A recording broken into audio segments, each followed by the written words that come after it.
मिश्रा जी अपने दोस्तों के घर से बर्थडे पार्टी मनाकर अपने घर जा रहा था और तभी उसका एक्सीडेंट हो गया है। मिश्रा जी पिछले 2 घंटे से बेहोश पड़ा रहा, फिर भी उसकी मदद करने के लिए सामने कोई भी नहीं आता। और कुछ देर बाद जब बारिश की ठंडी बूंदें मिश्रा जी पर गिरी, तब मिश्रा जी को होश आया और उसने चारों तरफ देखना शुरू किया कि वो तेज बारिश में कहाँ फंस गया है। तब मिश्रा जी को याद आया कि उसका एक्सीडेंट हुआ है, लेकिन वो तो दिन में हुआ था और अब रात हो चुकी है। इसका मतलब ये है कि मिश्रा जी को यहाँ पड़े पड़े कई घंटे हो चुके हैं। मिश्रा जी उठकर खड़ा हुआ, मगर वो ठीक से खड़ा नहीं हो पा रहा था क्योंकि मिश्रा जी के सिर पे काफ़ी गहरी चोट लगी थी। मिश्रा जी लड़खड़ाते हुए आगे बढ़ने की कोशिश कर रहा था। मिश्रा जी इस हालत में ज़्यादा दूर चल नहीं सकता और मिश्रा जी की गाड़ी भी एक्सीडेंट की वजह से बंद हो चुकी है। मिश्रा जी को जल्दी से किसी को मदद के लिए बुलानी होगी क्योंकि ये जंगल बहुत खतरनाक है और इस जंगल में जंगली जानवर भी घूमते हैं, लेकिन यहाँ आसपास तो कोई भी नहीं है।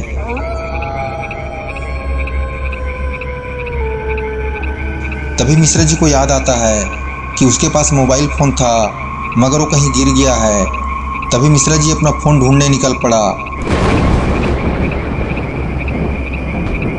अरे बाप रे, मैं इतनी बड़ी बड़ी झाड़ियों में अपना फ़ोन ढूंढूंगा कहाँ?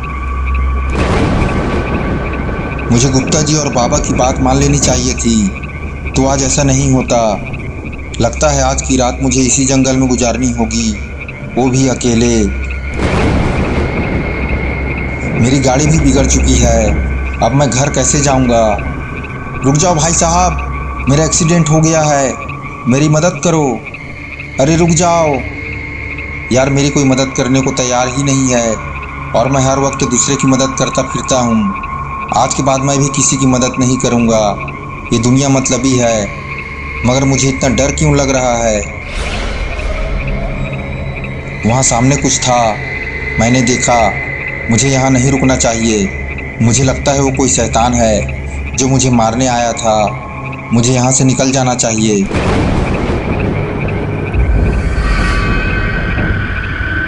अरे ये क्या?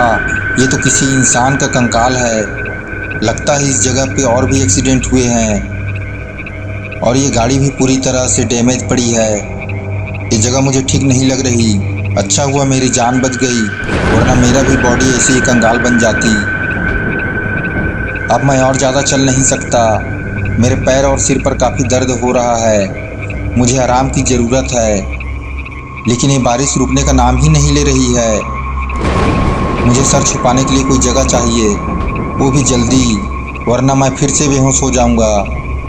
वो सामने क्या है? लगता है कोई घर है। मुझे उस घर में जाना चाहिए, मगर इतने घने जंगल में कौन रहता होगा? खैर, मेरे पास और कोई दूसरा रास्ता भी नहीं है। गुप्ता जी और बाबा को तो पता ही नहीं है कि मेरा एक्सीडेंट हो चुका है, मगर मुझे पूरा यकीन है वो मेरी मदद करने ज़रूर आएंगे। तब तक मैं उस घर में जाकर देखता हूँ, शायद कोई मदद मिल जाए। यहाँ खड़े रहकर टाइम ख़राब करने का कोई मतलब नहीं है। मुझे उस घर में जाकर देखना होगा। अगर किसी ने मेरी मदद कर दी तो मैं उसे पैसे दे दूँगा, वो भी खुश हो जाएगा और मैं भी अपने घर पहुँच जाऊँगा। लेकिन किसी ने मेरी मदद नहीं की तो मुझे सारी रात यहीं गुजारनी होगी और मुझे पता है मैं इस जंगल में ज़्यादा देर जिंदा नहीं रह पाऊँगा, क्योंकि ये जंगल बहुत डरावनी है और ख़तरनाक भी।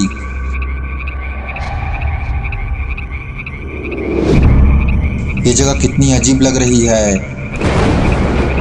लगता है यहाँ बरसों से कोई रहता भी नहीं है। चारों तरफ बड़ी बड़ी झाड़ियाँ और पूरा कबाड़ फैला हुआ है। ये आवाज़ कैसी थी? अरे ये तो अजीब सा कीड़ा है। मुझे इस कीड़े से बचकर रहना होगा, क्योंकि बरसाती कीड़े जहरीले भी होते हैं। अगर ये काट ले तो मेरी जान भी जा सकती है। मुझे इससे दूर रहना चाहिए। अरे ये तो बहुत सारे कीड़े हैं। इतने कीड़े अचानक कहाँ से आ गए? लेकिन ये बात अच्छी है कि ये मेरी तरफ नहीं आ रहे हैं। चलो, जिस काम के लिए मैं आया था वो काम कर लूँ पहले।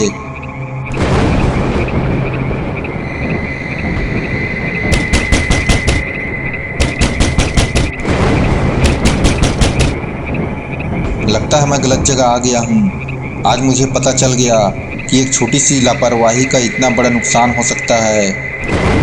अब मेरे पास और कोई दूसरा रास्ता नहीं, मुझे यहीं बाहर बैठकर सुबह होने का इंतजार करना होगा।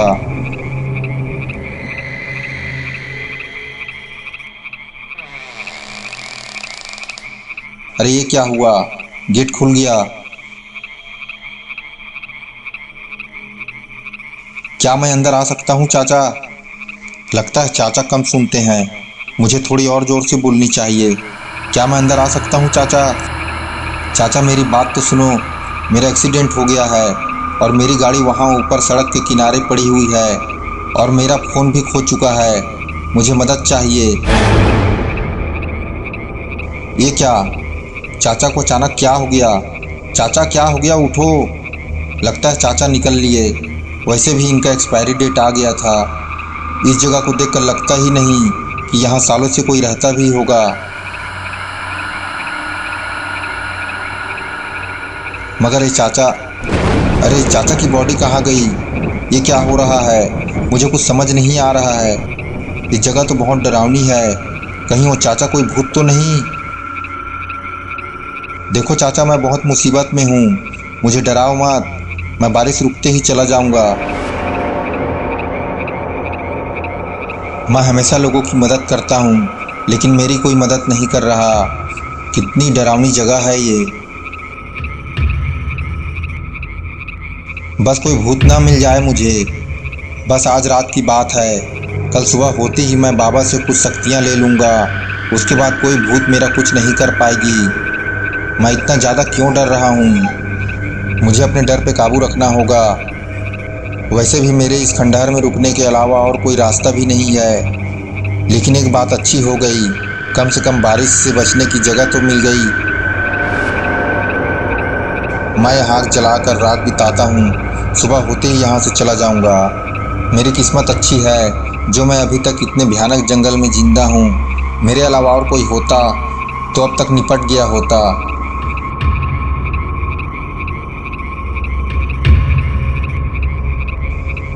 कौन है वहाँ पे? देखो, मुझे डराने की कोशिश मत करो, मैं तुमसे डरने वाला नहीं हूँ। तुम जो भी हो, सामने आ जाओ।